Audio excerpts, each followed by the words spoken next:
ইমানের একটা অন্যতম শাখা হলো লজ্জা। যার লজ্জা নাই সে যা কিছু করতে পারে, ঠিক না বেঠিক?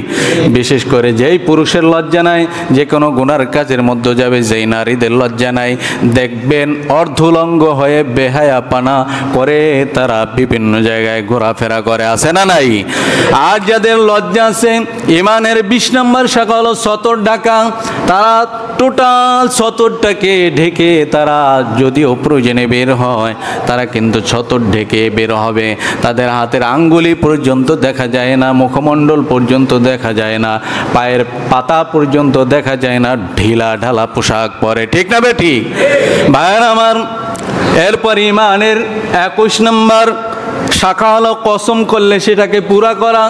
আর যদি কসম আপনি পুরা করতে না পারেন, যে কোনো কারণে আপনি কসম ভঙ্গ করে ফেলেছেন, আল্লাহর নামে কসম করতে হবে, অন্য কারো নামে না, তাইলে সেই কসম ভঙ্গের কাফারা আদায় করা। কি আদায় করা? কাফারা আদায় করা। আল্লাহ পাক আমাদেরকে ইসলামের সহি জ্ঞান আমাদেরকে দান করুক, জোরে বলে আমিন। পুরাপুরি ইমান আমাদের দিলের মধ্যে ঢুকাই দেখ, জোরে বলে আমিন।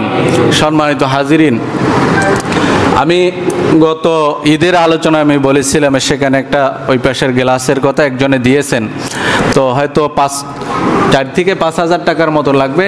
তো আমাদের এই পাশের যে আর একটা গ্লাসের ব্যবস্থা হয়ে গেলে আপনারা একা না দিতে পারেন 5,000 টাকা, 500 করে 10 জন লোক বলেন ইনশাল্লাহ, এরপরে আমি ইনশাল্লাহ সময় দেবো নামাজের। 500 করে এই পাশের গ্লাসটা একটা সৌন্দর্য, আমাদের ভিতরে কিতাবাদি থাকে, ধুলা ময়লা না পড়ে, সৌন্দর্য বর্ধনের জন্য এই পাশেরটা একজনে দিয়েছেন। আপনারা বলেন 500 করে মাত্র 10টা লোক আমি চাই যে হুজুর এই মসজিদের জন্য দান করব, আমার মায়ের জন্য, বাবার জন্য, জোরে বলি আমিন। ভাইজানের নাম কি? জি ভাই মোহাম্মদ ওয়াহিদুজ্জামান 500 টাকা দান করলেন, আল্লাহ পাক তার দানকে কবুল করে না, জোরে বলি আমিন। আমাদের সম্মানিত সভাপতি সাহেব 1000 টাকা, 1000 টাকা দান করলেন, জোরে বলি আমিন। আল্লাহ তাআলা তার দানকে কবুল করে নেক, জানেমালে বরকত দিক, আল্লাহ তাআলা তাকে পরিপূর্ণ সুস্থতা দান করুক, জোরে বলি আমিন। মনের নেক আশা কবুল করুক। আমাদের মোহাম্মদ শহীদ ভাই 500 টাকা দান করলেন, আল্লাহ তার দানকে কবুল করে নেক, জোরে বলি আমিন। আমাদের বীর মুক্তিযোদ্ধা আবু হানিফ সাহেব 500 টাকা দান করলেন, আল্লাহ পাক তার দানকে কবুল করুক, জোরে বলি আমিন। মনের আশা কবুল করুক, জোরে বলি আমিন। বেপদ আপদ দূর করে দিক, জোরে বলি আমিন। তাকে পরিপূর্ণ শেফায়ে কামেলা আজিলা দান করুক, জোরে বলি আমিন। আল্লাহ তাআলা তাকে এবং যারা দান করছেন প্রত্যেককে কবুল হজ করা তৌফিক দান করুক, জোরে বলি আমিন। মা বাবা যারা অন্ধকার কবরে, তাদের কবর আযাব মাফ করে দিক, জোরে বলি আমিন। বলেন ভাই 10টা লোক বলেন, তাইলে ইনশাল্লাহ নামাজের সময় দেওয়া হবে ইনশাল্লাহ। কে? আমাদের মোহাম্মদ জুলাস ভাই 500 টাকা এবং মোহাম্মদ আসলাম ভাই 500 টাকা দান করলেন, জোরে বলি আমিন। আল্লাহ তাআলা এই দানের উসিলায় ভাইজানের ভাইজানের বাবার কবর আযাব মাফ করে দিক, জোরে বলি আমিন। আল্লাহ তাআলা তাকে জান্নাতুল ফিরদাউসের আলা মাকাম দান করুক, জোরে বলি আমিন। তিনি আসে কবির ভাই 500 টাকা দান করলেন, আল্লাহ পাক তার দানকে কবুল করে নেক, জোরে বলি আমিন। তার মনের আশা কবুল করুক, জোরে বলি আমিন। তার ব্যবসার মধ্যে বরকত দিয়ে দেখ, জোরে বলি আমিন। ভাই আমিন যদি আমরা বলি এতে কোনো ক্ষতি নেই, আল্লাহ তাআলা কবুল করবেন। আর এদিকে কে বলছেন? মোহাম্মদ সবুজ ভাই 500 টাকা দান করলেন, আল্লাহ পাক তার দানকে কবুল করে নেক, জোরে বলি আমিন। আল্লাহ পাক জানে বলে বরকত দিক, জোরে বলি আমিন। আল্লাহ পাক উত্তম রিজিকের ফয়সালা করুক, জোরে বলি আমিন। সমস্ত প্রকার বালা মুসিবত বিপদ আপদ থেকে হেফাজত করুক, বলি আমিন। আর কোন ভাই আছেন বলেন? হয়ে গেছে আমাদের, হয়তো 2-1 জন।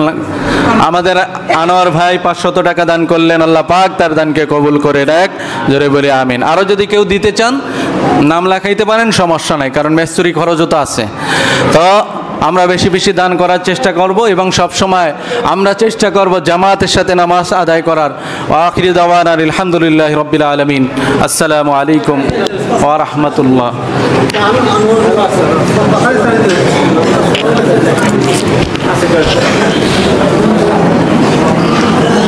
সুবহানাল্লাহ, আলহামদুলিল্লাহ, ওয়ালা ইলাহা ইল্লাল্লাহু আল্লাহু আকবার। এই যে আমরা জিকির করলাম, জান্নাতের মধ্যে বালাখানা তৈরি হয়। জোরে বলি সুবহানাল্লাহ। একবার সুবহানাল্লাহ বললেন, এর আমল কত ভারী। জান্নাতের মধ্যে একটা ফলের গাছ হবে, গোড়া উপরের দিকে, শাখা পোশাখা নিচের দিকে। এক একটা গাছে 70 রকমের ফল থাকবে, প্রত্যেকটা ফলের মধ্যে 70 রকমের স্বাদ থাকবে। এত সুন্দর জান্নাত থাকবে। দুনিয়ার মধ্যে নদীগুলা মাটির ভিতর দিয়ে চলে, জান্নাতের নদীগুলা মাটির উপর দিয়ে চলবে। আপনি জান্নাতি যখন বলবেন নদীর ডানে যাও ডানে যাবে, বামে যাও বামে যাবে, থেমে যাও থেমে যাবে। সুবহানাল্লাহ বলে আল্লাহ তাআলা ডাক দিয়া বলেন, যাকে সবচেয়ে ছোট জান্নাত দেওয়া হবে তাকে এই দুনিয়ার 10 দুনিয়ার সমান একটা মুলুক, তাকে সাম্রাজ্য দেওয়া হবে। জোরে বলি সুবহানাল্লাহ। ভাইরা আমার, বন্ধুরা আমার, বাবারা, এই জান্নাত যে আছে, একজন ইমানদার তার ইয়াকিন থাকতে হবে, বিশ্বাস থাকতে হবে, জান্নাত এখনো আছে, ভবিষ্যতেও থাকবে। আল্লাহ যতদিন চান জান্নাত অক্ষত অবস্থায় থাকবে। ভাইরা আমার, বন্ধুরা আমার, বাবারা, এই জান্নাতে যখন নাকি একজন মুমিন বান্দা যাবে, যিনি কোরআন পাঠ করতে পারে, দেখে হোক না দেখে হোক, আল্লাহ তাআলা বলবেন, কোরআনের উপর যদি তার আমল থাকে বলবেন পড়ো এবং চলো, পড়তে থাকো আর উঠতে থাকো। জোরে বলি সুবহানাল্লাহ। আপনি যদি একটা সূরা জানেন, একটা সূরা পরে আপনি আটকিয়ে যাবেন, সেখানেই আপনার স্তর। ঠিক না বেঠি? ভাইরা আমার, বন্ধুরা আমার, বাবারা, এই কোরআন শিক্ষার দরকার আছে না নাই? আপনি কত নভেল নাটক পড়েন, আপনি কত কিছুই পড়েন, কত আপনি ইঞ্জিনিয়ারের বই পড়েন, আপনি সমাজ বিজ্ঞানের বই পড়েন, রাষ্ট্রবিজ্ঞানের বই পড়েন, আপনি অর্থনীতি নিয়ে পড়েন, আপনি দর্শন নিয়ে পড়েন, সমস্যা নাই। কিন্তু আল্লাহ তাআলা একটা বই পড়তে বলছেন, সেই বইয়ের নাম কোরআন। আপনি যদি এই বইটা না পড়তে পারেন, আপনি আল্লাহর হুকুম লঙ্ঘন করছেন। আল্লাহ বলল, এই কোরআন পড়ো। ও দুনিয়ার মুসলমানেরা, পড়ো। তুমি যদি অর্থনীতি নাও পড়ো, তোমার জাহান্নামের আগুনে জ্বলতে হবে না? জ্বলতে হবে? সমাজনীতি যদি না পড়ো, রাষ্ট্রবিজ্ঞান তুমি না পড়ো, তুমি যদি বাংলা নাও জানো, জাহান্নামের আগুনে জ্বলতে হবে না। কিন্তু যেই কোরআন আল্লাহ তাআলা শিক্ষা করতে বললেন, এই কোরআন পড়ো, যদি আমি জিজ্ঞেস করি 5টা সূরা বলেন, অনেকেই দেখবেন পারে না। আছে না নাই? আসলে নামাজ পড়তে সূরার দরকার আছে না নাই? নামাজ পড়তে আত্তাহিয়াতু লাগে নাকি? দরুদ শরীফ, দোয়াই কোনো দোয়াই মাসুরা, কিন্তু জানেন না। একদিন তো আসেন নাই হুজুরের কাছে, হুজুর একটু শোনেন, আমার আত্তাহিয়াতু হয় কিনা, দরুদ শরীফ হয় কিনা, দোয়াই মাসুরা হয় কিনা, সূরা ফাতিহা সহি শুদ্ধ আছে কিনা, সূরা কাফিরুন হয় কিনা, ফালাক নাস হয় কিনা, সূরা ইখলাস হয় কিনা, সূরা কাউসার হয় কিনা বলছেন? ভাইরা আমার, বন্ধুরা আমার, বাবারা, বোঝা গেল আল্লাহ তাআলার হুকুম আমরা মানতে চাই না, আমরা বড় নাফরমান, আমরা বড় গাদ্দার। ঠিক কিনা? আল্লাহ তাআলার এত নাজ নেয়ামত খায়া লইয়া যদি আল্লাহর হুকুম না মানো, আমার মাওলা তোমার আমাকে জাহান্নামের আগুনে জ্বালাইয়া শাস্তি দেবে। বাবারে, দুনিয়ার একটা মোমবাতিতে যদি আপনি হাত দেন, 1 মিনিট আপনার আঙ্গুলটা রাখতে পারেন না। এই দুনিয়ার আগুন থেকে 70 গুণ তেজের আগুন হবে জাহান্নামের আগুন। সূরা আরাফের 41 নম্বর আয়াত আল্লাহ তাআলা বললেন, নাফরমান বান্দার চিকিৎসার জন্য জাহান্নাম প্রস্তুত করে রাখছেন। বাবারে, আপনি যদি শ্বশুর বাড়ি যান, দামি দামি আপনাকে বিছানা দেওয়া হইল, খাবার পরিবেশন করা হইল, কিন্তু আপনার পেটে সমস্যা, আপনার ডায়রিয়া হয়েছে, ডিসেন্ট্রি হয়েছে, আপনার স্থান তো ওই ভালো খাবারের জায়গা না, ভালো বিছানা না, আপনার স্থান হইল হাসপাতালের বেড। ঠিক কি না? ঠিক তদ্রূপ আপনার আমার ঈমান যদি ঠিক না থাকে, আমল যদি ঠিক না থাকে, যদি সেখানে আল্লাহ পাকের হিসাবের কাঠগড়ায় ধরা খেয়ে যাও, দেখবা মুমিন বান্দারা সেখানে আল্লাহ তাআলার জান্নাতে স্থান হবে না, আপনার জন্য এই জাহান্নামের শাস্তি ভোগ করা লাগবে। ভাইরা আমার, আল্লাহ তাআলা বলেন জাহান্নামের মধ্যে লেপ্তশোক থাকবে। দুনিয়ার মধ্যে লেপ্তশোক থাকে তুলার, কিন্তু জাহান্নামের লেপ্তশোকও থাকবে হইল আগুনের। জোরে বলি নাউজুবিল্লাহ। আল্লাহ তাআলা সেটা গায়ের মধ্য দিয়া দেবে, নিচে আগুন উপরেও আগুন। একটা মানুষ পড়তে পড়তে পড়তে পড়তে একেবারে কয়লা হইয়া যাইবে। বাবারে, আল্লাহ তাআলার দয়া ছাড়া কেউ জান্নাতে যাইতে পারবে না। অনেকে মনে করে অনেক বড় আবেদ, অনেক বড় আমলকারী, আমি অনেক বড় আল্লাহওয়ালা, আমি অনেক বড় বুজুর্গ। না, তুমি কিছুই না, তোমার ইবাদত আল্লাহ তাআলার দরকার নাই, ঠিক কিনা? আল্লাহ তাআলার কোনো ইবাদতের তোমার আমার দরকার নেই। তারপরও আমরা ইবাদত করি। আমরা যেহেতু আল্লাহর গোলাম, আমাদের তো আর বাঁচার রাস্তা নাই, আর কোনো মাবুদ নেই, ঠিক কিনা? আল্লাহ তাআলার ইবাদতের দরকার নেই। তোমার আমার ইবাদতের মুখাপেক্ষী আমার আল্লাহ তাআলা না, আমরা আল্লাহ তাআলার বান্দা, সেটা প্রমাণ করার জন্য আমরা ইবাদত করি। ভাইরা আমার, আমরা আবেদ, যিনি ইবাদত করেন তাকে বলা হয় আবেদ। একজন আবেদ বা বান্দা বা গোলাম, তার কোনো স্বাধীনতা নাই মালিকের স্বাধীনতা ছাড়া। মালিক যে কথা বলবে সেই কথাই গোলামের জন্য মানা ফরজ। মালিক যে কথা নিষেধ করবেন সেটা থেকে বেঁচে থাকা গোলামের জন্য ফরজ, ঠিক কিনা?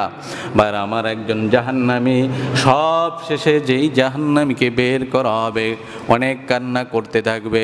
হাদিসের মধ্যে আসছে আল্লাহ তাআলা ডাক দিয়া বলবেন, ও বান্দা তুমি কেন কান্দো? বলবে আল্লাহ, জাহান্নামে হাজার হাজার মিলিয়ন ট্রিলিয়ন কোটি কোটি বছর জাহান্নামে জ্বলতে জ্বলতে আর সহ্য হয় না। আল্লাহ, আপনি মেহেরবানি করে শুধু আমাকে জাহান্নাম থেকে মুক্তি দিয়ে শুধু জাহান্নামের বাহিরে বের করে দেন। সুবহানাল্লাহ বলি। এবার আল্লাহ তাআলা সাথে সাথে তার দোয়াকে কবুল করে জাহান্নাম থেকে বের করবেন, কিন্তু জাহান্নামের দিকে তার মুখটা ঘোরানো থাকবে, আবার কান্না করবে, বলবে আল্লাহ, জাহান্নামের আগুনের এত তেজ 500 বছর দূরত্ব থেকেও পাখি পুরে ভুনা হয়ে যায়। এ আল্লাহ, আপনি মেহেরবানি করে আমাকে এই জাহান্নামের মুখ থেকে সরান। আল্লাহ তাআলা তার দোয়াকে কবুল করে তাকে জান্নাতের সামনে, গেটের সামনে দাঁড়া করবে। এবার আবার বেশি কান্না করে বলে, এবার কেন কান্দো? বলে আল্লাহ, যেই জান্নাত এত সুন্দর, ওই জান্নাতে যদি একবার ঢোকার অনুমতি দাও। আয় আল্লাহ, ওই জান্নাতে মাত্র একবার ঢুকতে চাই আল্লাহ, সাথে সাথে আবার দেখে বের হয়ে যাব। আমার এই মনের আশাটা তুমি পূর্ণ করে নাও। দয়ার মাওলা তার দোয়াও কবুল করবেন। এবার জান্নাতের মধ্যে যখন ঢুকাইবেন, এবার আরো বেশি কান্না করে। কান্নার দাম আছে না নাই? আল্লাহ তাআলা বলেন, ফালিয়াদহাকু কলিলান ওয়ালিয়াবকু কাসীরা। কান্নাওয়ালা চোখ নিয়ে যদি মাওলার দরবারে যাইতে পারো, চোখের আল্লাহু আকবার কোণা থেকে তোমার পানি গড়াইয়া পড়তে দেরি, আমার মালিকের দরবারে ওই পানি কবুল হইতে দেরি হয় না। বাবার, এবার আল্লাহ তাআলার কাছে কানবে আর বলবে, আল্লাহ, তুমি তো বলছো বান্দা একবার যদি জান্নাতে ঢোকে, ওই জান্নাত থেকে তুমি কোনো দিন বাহির করবা না। আল্লাহ, আমার আরজি তোমার কাছে, দয়া করে তুমি এত শান্তির জান্নাত থেকে আমাকে আর বাহির করিও না। আল্লাহ তাআলা ডাক দিয়া বলবেন, যা বান্দা যা, তোর জীবনের গুনাহ খাতা মাফ করে আমি তোকে সবচেয়ে ছোট জান্নাত দান করলাম। সুবহানাল্লাহ। এই ব্যক্তির জান্নাতি এই দুনিয়ার 10 দুনিয়ার সমান। সুবহানাল্লাহ বলি। তাইলে অন্যদের জান্নাত কত বড় সেটা আল্লাহ তাআলাই ভালো জানেন। ভাইরা আমার, বন্ধুরা আমার, বাবারা, যেই জান্নাতের বর্ণনা কোনো মানুষ কোনোদিন শুনে নাই, দেখবে পাখি উড়িয়া যায়, মনে মনে ভাববে পাখিটা খাইতে পারতাম। সাথে সাথে পাখিটা আপনি ভুনা খাইতে চাইলে ভুনা, ফ্রাই খাইতে চাইলে ফ্রাই, ঝোল খাইতে চাইলে ঝোল, যেভাবে খাইতে চাবেন সেভাবে তৈরি হয়ে আপনার সামনে আসবে। এমন আলিশা হবে, কবে এটা কিভাবে ধরে খাবো, যদি মুখের ভিতরে যায়। সুবহানাল্লাহ কোন, আপনি সে মুখের ভিতরে যায় সেটা গলে যাবে, তার পেটের মধ্যেও চলে যাবে। একটা পাখির ভিতরেও 70 রকমের স্বাদ। সুবহানাল্লাহ কইতেন না ভাইয়েরা আমার, বন্ধুরা আমার, বাবারা, আল্লাহু আকবার। জান্নাতের মধ্যে 8টা জান্নাতের একটা জান্নাত হলো হল রুম, যেখানে কনফারেন্স রুম, বিভিন্ন কলেজের মধ্যে কনফারেন্স রুম আছে না নাই? এভাবে জান্নাতের মধ্যে, জান্নাতুল আদনের মধ্যে কনফারেন্স রুম, সেখানে সব জান্নাতীদেরকে ডাকা হবে। এবার আল্লাহ তাআলা ডাক দিয়ে বলবেন, ও আমার জান্নাতি বান্দা বান্দিরা, তোমাদেরকে যা কিছু আমি ওয়াদা করছি সব কি তোমরা পাইছো? সবাই কইবে, আল্লাহ আপনি যা ওয়াদা করছেন তার থেকে লক্ষ লক্ষ কোটি কোটি গুণ বেশি দিয়েছেন, আর কিছু দরকার নেই। এবার একজন দাঁড়ায় বলবে, আল্লাহ আপনার এখনো কয়েকটি ওয়াদা বাকি আছে। সুবহানাল্লাহ বলি। সবাই তার দিকে তাকাইবেন, দেখবে তিনি আর কেউ নাই, হযরত আলী রাদিয়াল্লাহু তাআলা আনহু। আল্লাহ রাসূল সাল্লাল্লাহু আলাইহি সাল্লাম বলেছেন, আনা মাদিনাতুল ইলম ওয়া আলিয়ুম বাবুহা, আমি হলাম ইলমের শহর, আর এই শহরের প্রধান ফটক হলো হযরত আলী। তাইলে তার মতন বড় আলেম আর নবীজির পরে দুনিয়ায় ছিল না, আর হবেও। এত বড় একজন আলেম, এত বড় একজন ফকিহ, এত বড় একজন খলিফা, খলিফাতুল মুসলিমিন, আমিরুল মুমিনিন হযরত আলী কাররামাল্লাহ ওয়াজহু রাদিয়াল্লাহু তাআলা দাঁড়িয়ে বলবে কি বাকি আছে? বলবে, আল্লাহ এই হল রুমের মধ্যে দাউদ আলাইহিস সালাতু ওয়াস সালামের কণ্ঠে কোরআন পাক তেলাওয়াত করবে। সুবহানাল্লাহ। আল্লাহ من علم القرآن خلق الإنسان علمه البيان। আল্লাহ তাআলা যখন নাকি কোরআন থেকে তেলাওয়াত করবে, বান্দাগুলো দুলতে থাকবে, হাজার হাজার বছর চলিয়ে যাইবে, বান্দা বান্দির হুঁশ থাকবে না। জোরে বলি সুবহানাল্লাহ।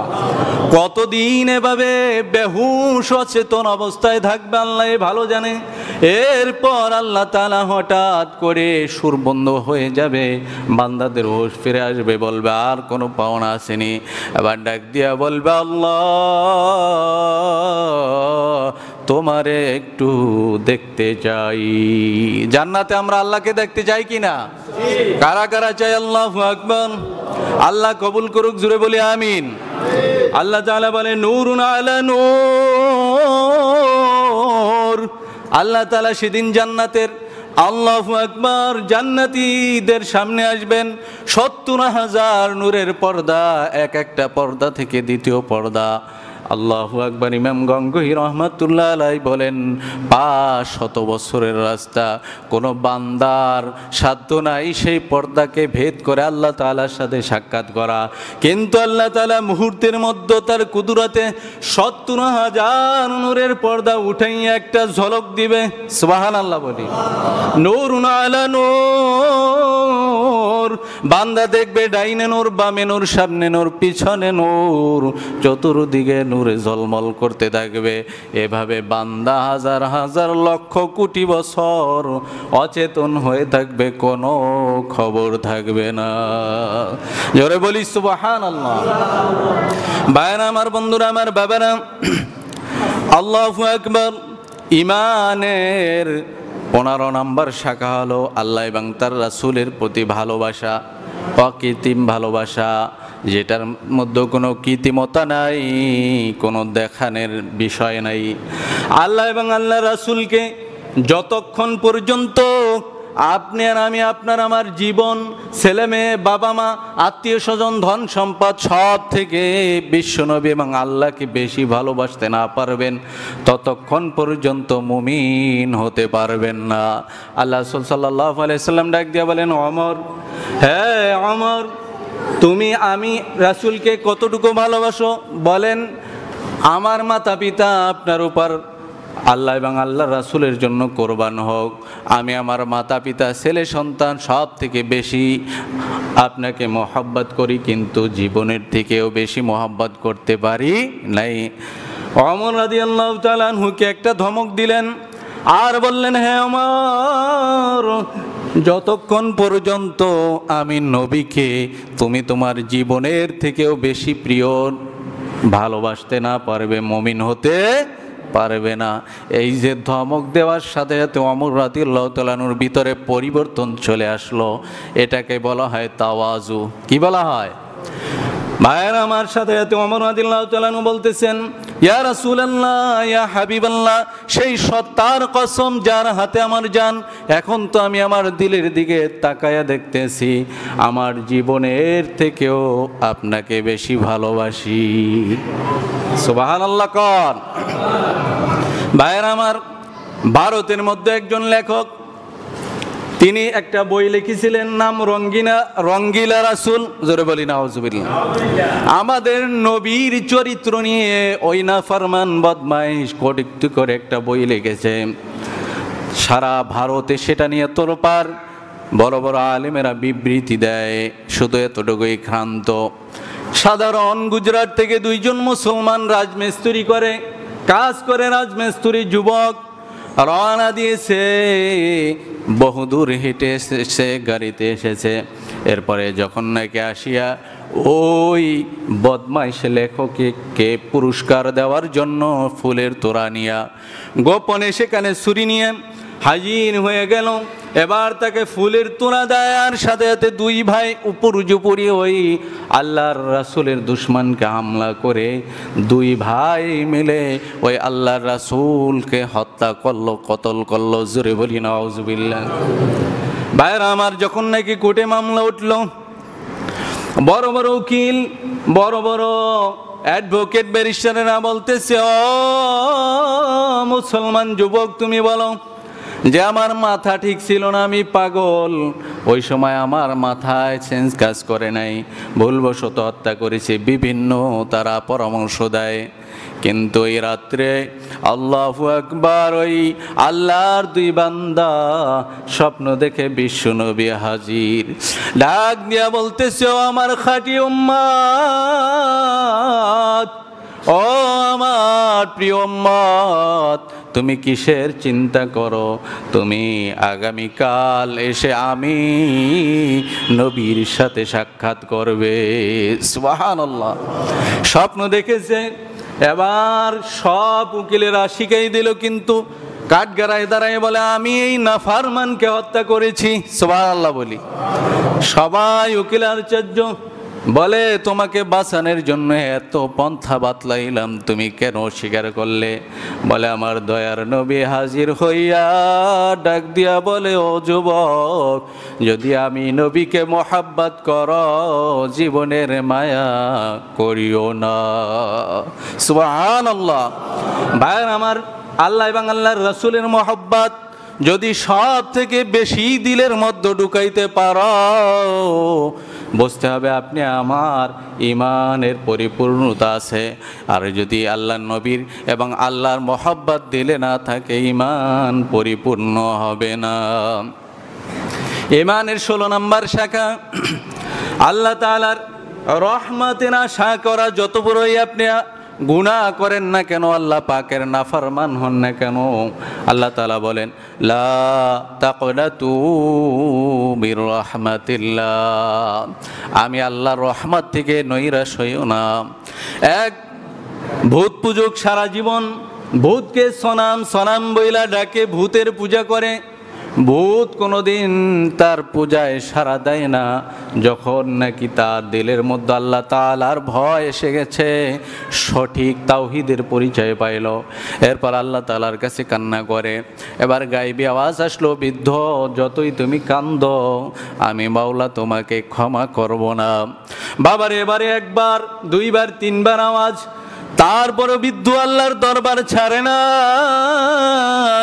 ওই বৃদ্ধর স্ত্রী বৃদ্ধা ডাক দিয়ে বলে, ও স্বামী আপনি কেন এত কান্না করেন, আল্লাহ তো আপনাকে ক্ষমা করবেন না। বৃদ্ধ ডাক দিয়া বলে, আমার মাওলা যদি আমারে ক্ষমা নাও করে, আমার তো আর কোনো যাওয়ার রাস্তা নাই, আর কোনো মাওলা নাই। আমাদের আর কোনো যাওয়ার রাস্তা আছে? ক্ষমা করার মালিক কে? আরো জোরে বলা যাবে ক্ষমা করার মালিক কে? ভাইয়েরা আমার, আল্লাহ পাক যেই নেয়ামত দিয়েছেন, নেয়ামতের শুকরিয়া আদায় করা 17 নম্বর ইমানের শাখা হলো।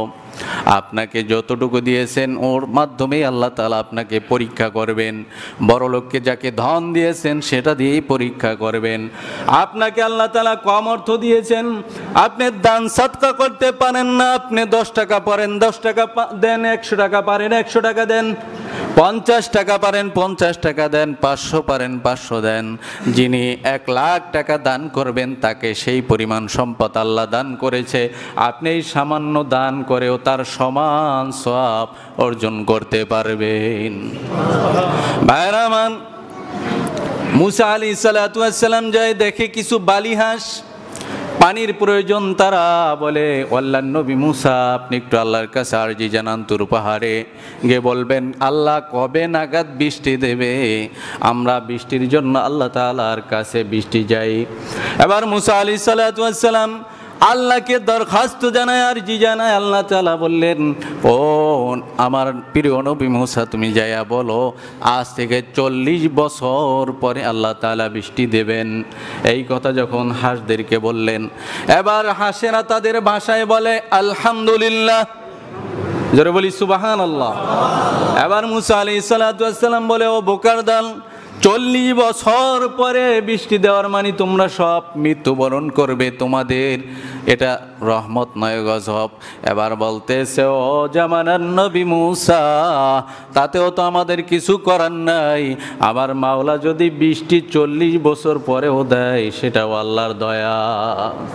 সাথে সাথে বৃষ্টি শুরু হয়ে গেল, সুবহানাল্লাহ বলি।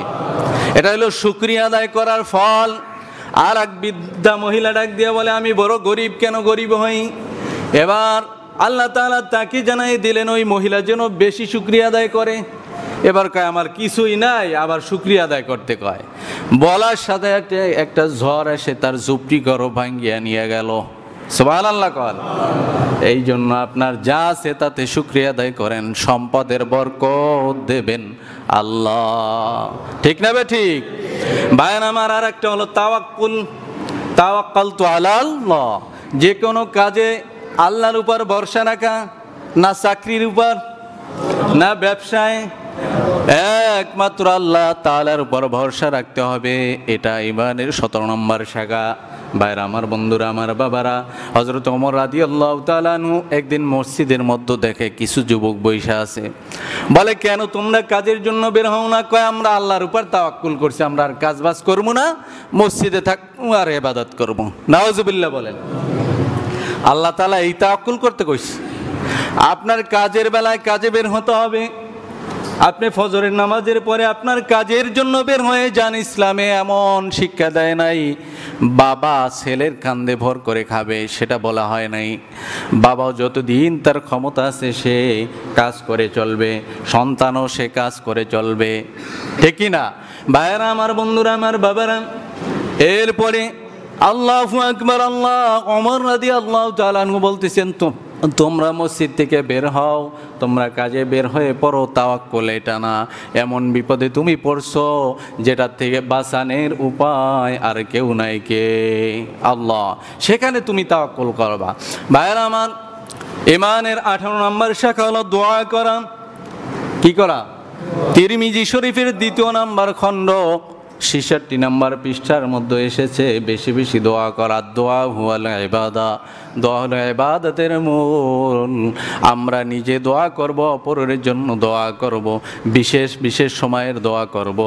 ভাইরা আমার, বিশেষ ইসমে আজম জনিত দোয়া আছে যেগুলো পরে আল্লাহর দরবারে দোয়া করলে আল্লাহ তাআলা খালি হাবিল্লাহি মিন শুরুরি আনফুসিনা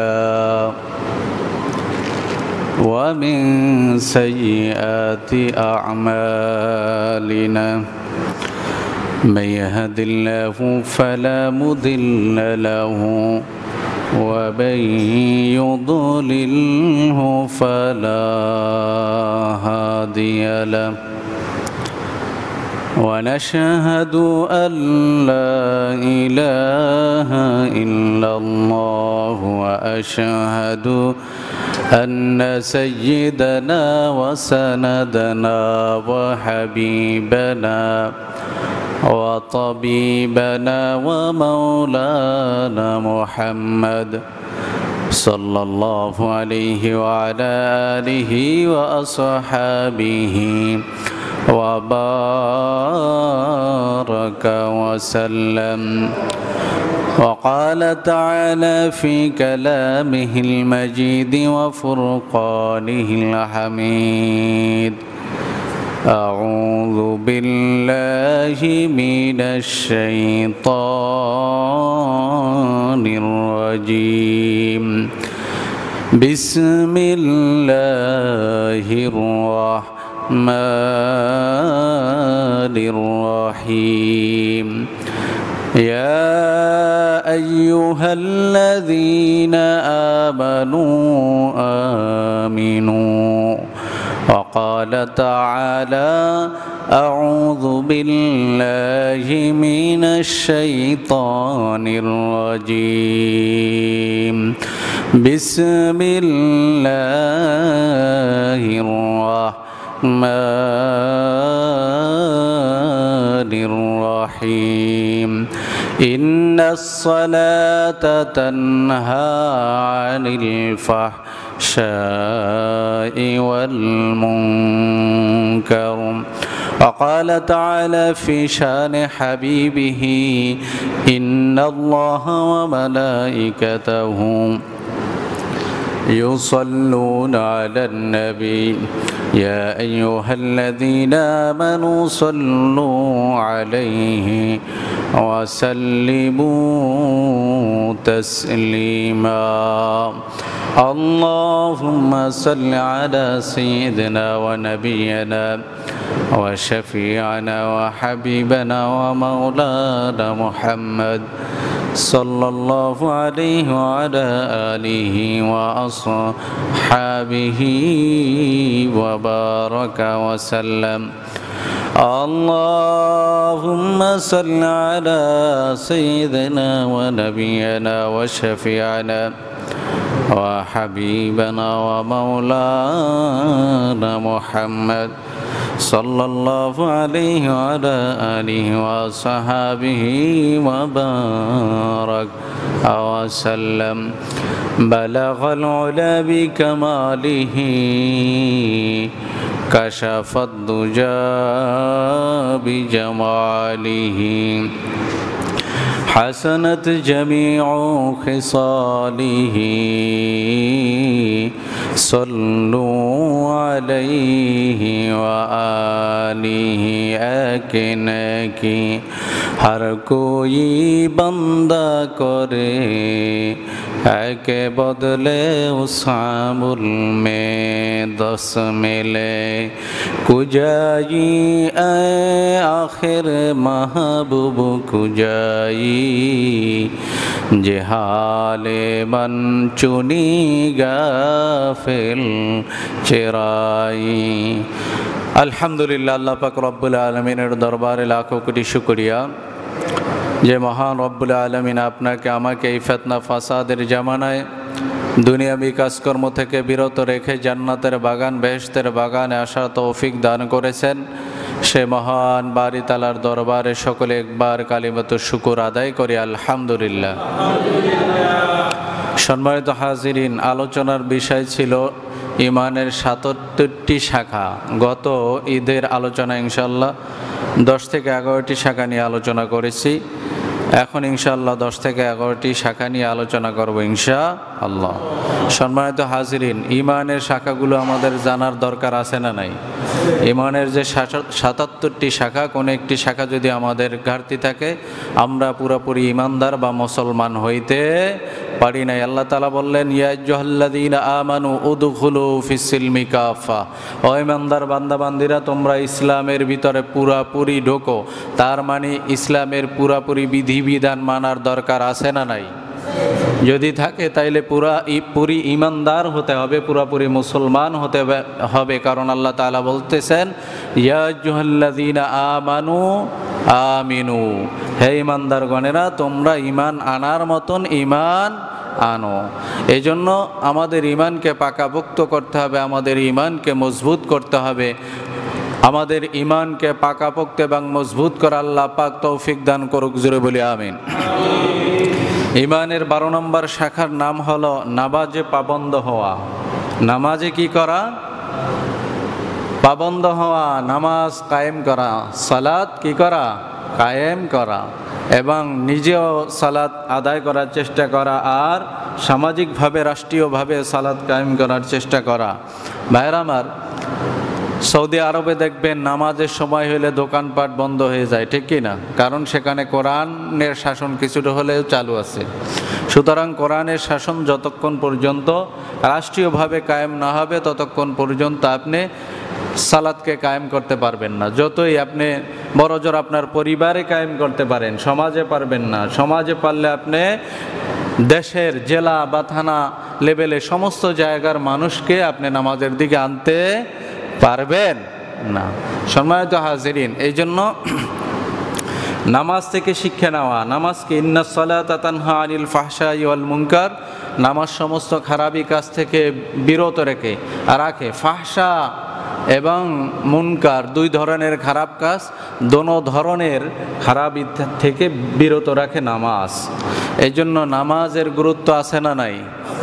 5 ওয়াক্ত নামাজ অন্তত জামায়াতের সাথে আদায় করার চেষ্টা করা, তাকবীর উলার সাথে আদায় করার চেষ্টা করা, হুজুরি কলবে নামাজ আদায় করার চেষ্টা করা। আলী রাদিয়াল্লাহু তাআলা আনহু বলতেছেন, যেই মাওলা বা আল্লাহকে আমি দেখি না সেই মাওলার ইবাদতও আমি করি না। সুবহানাল্লাহ বলেন। তার মানে তাদের ইমানের অবস্থা কেমন? ইলমুল ইয়াকিন মানে আমরা কিতাবাদি লেখাপড়ার মাধ্যমে যে ইলম অর্জন করছি সেটাকে ইলমুল ইয়াকিন বলা হয়। এরপরে আইনুল ইয়াকিন, চোখের দেখার মাধ্যমে যেই জ্ঞান অর্জন হয়, যেই ইমান অর্জন হয় সেটা কি? আইনুল ইয়াকিন। এরপরে আছে হলো হাক্কুল ইয়াকিন। এটার স্তর অনেক ঊর্ধ্বে। এই পর্যন্ত যাইতে হলে অনেক মুজাহাদা, কষ্ট করতে হবে। আল্লাহ রাসূল সাল্লাল্লাহু আলাইহি সাল্লাম বলেছেন, দিনের রাস্তা ইলমে শরিয়ত মারিফত তরিকত হাকিকতের উপর চলতে চলতে মানুষগুলো এমন একটা অবস্থায় পৌঁছায় যে আল্লাহ তাআলা বলেন হাদিসে কুদসির ভিতরে যে আমি বান্দার হাত হয়ে যাই, আমি বান্দার জবান হয়ে যাই, যার দ্বারা সে দোয়া করে, দোয়া করতে দেরি, দোয়া কবুল হতে দেরি হয় না। জোরে বলি সুবহানাল্লাহ। হাত হয়ে যায় মানে ওই হাত দ্বারা কোনো খারাপ গুনার কাজের দিকে যাবে না। ওই হাত সব সময় জনগণের উপকার করবে, খেদমত করবে, মানুষের প্রতি দয়া করবে, ইহসান করবে, ভালোবাসার হাত সে বাড়িয়ে দেবে, ঠিক কিনা বলেন? তো এভাবে আপনার এই ইমানের যে সর্বোচ্চ স্তর সেটা হলো হাক্কুল ইয়াকিন। সেই হাক্কুল ইয়াকিনের দরজায় পৌঁছতে হইলে আমাদের ইমানের পথে মেহনত করতে হবে, ঠিক কিনা বলেন? ইমানের মেহনত করতে হবে, আমলেরও মেহনত করতে হবে। সূরা নিসা 13 নম্বর আয়াতে এরপরে 13 নম্বর যে ইমানের শাখা সম্পর্কে আলোচনা হয়েছে সেটা হলো আমরা এই যে ভালো কাজ করব, এত কষ্ট করব জান্নাত জাহান্নাম থেকে মুক্তির জন্য, জান্নাত পাওয়ার জন্য, ঠিক কিনা? আর একমাত্র আল্লাহকে রাজি আর খুশি করার জন্য। এখন আপনার আমার কাছে প্রশ্ন হলো, জান্নাত কি আমরা দেখছি? কথা বলেন। জান্নাত তো আমরা দেখি নাই। জান্নাত দেখি নাই, জাহান্নামরেও কি দেখি নাই, আমরা আল্লাহকেও দেখি নাই। না দেখে যে একটা বিশ্বাস, এটার নাম হলো কি? ঈমান। যদি আপনি দেখে বিশ্বাস করেন তখন তো আর সেটার বিশ্বাসের কিছু থাকে না, সেটা তো ইয়াকিন হয়ে যাবে। আর আপনি যে না দেখে যে বিশ্বাসটা আনলেন সেটার নাম হইল ঈমান। আমরা তো আল্লাহ রাসূল সাল্লাল্লাহু আলাইহি সাল্লাম কেউ দেখি নাই। তা আমরা এই যে বিশ্বাস আনলাম যে আল্লাহ রাসূলই শেষ নবী, শেষ পয়গাম্বর, সমস্ত নবীদের সর্দার, কিয়ামত, হাসর, মিজান, পুলসিরাত, এগুলোর উপরে যে বিশ্বাস আনছি, দৃঢ় বিশ্বাস যখন জন্মাবে সেটাকে বলা হয় পাকাপোক্ত ঈমান। জোরে বলি সুবহানাল্লাহ। সম্মানিত হাজিরিন, আমরা যদি ভালো কাজ করি